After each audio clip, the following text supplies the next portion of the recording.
Hey guys, welcome back to the Ramble. I am your host Maria Legier, and this did not turn out as I wanted it to turn out. I've been struggling with my sleep lately, and so my concentration has been lacking very much.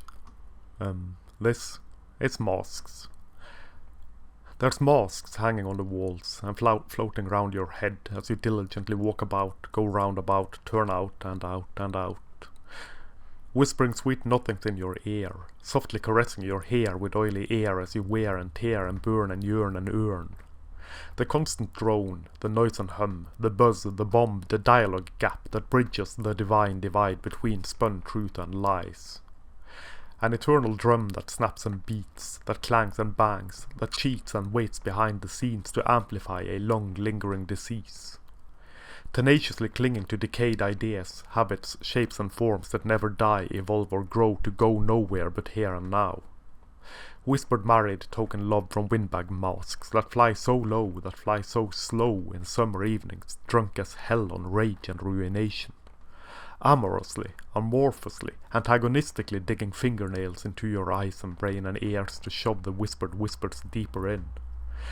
Strange token words of love when once he is so woefully begot. How good she did, got herself a moderately decent provider if nothing else.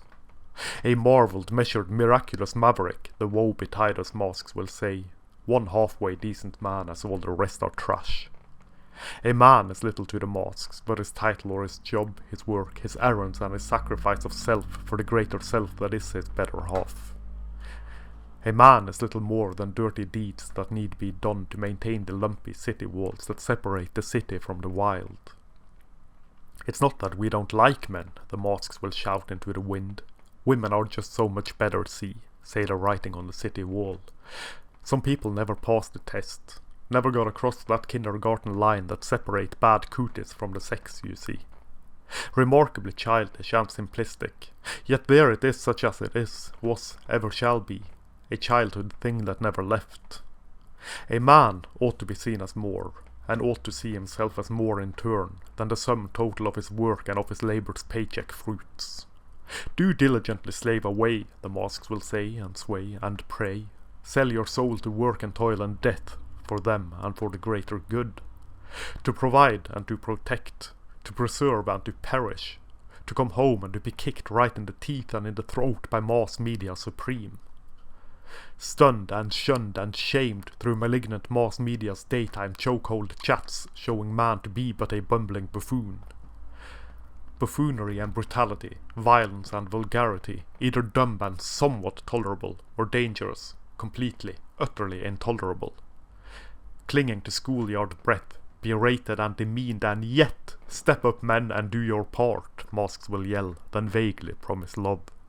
A formal invitation into the fold, say they. A cluttered greeting card, to do our part over and about again. Hashtag he for she. For she, for sure, for she. There's nothing new beneath the sun for those who play, who creep and crawl, who live and die in the shades and in the Sunday shadows cast. There's nothing new beneath the sun, nor will there ever be. What was our yesterday is the norm of our today, masks of a different shade of grey. To labour limitless, and in love's labour lost. To seek validation and verification in what he does, and not in who he is. For who he is, say the grey-specked masks of malignancy, is a pig, a beast, a brute, a bastard come to ravage and to rape the earth.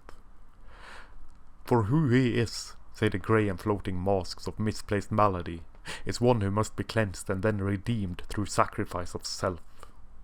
A self that's little more than specks of dust floating in the air, to be hovered up and tossed aside as someone else gets gratified. And that's all fine and dandy. Now read my lips and middle finger, pretty, pretty please. Kindly bugger off and boldly fade away. Vulgar masks do babblelogues and babble on and on.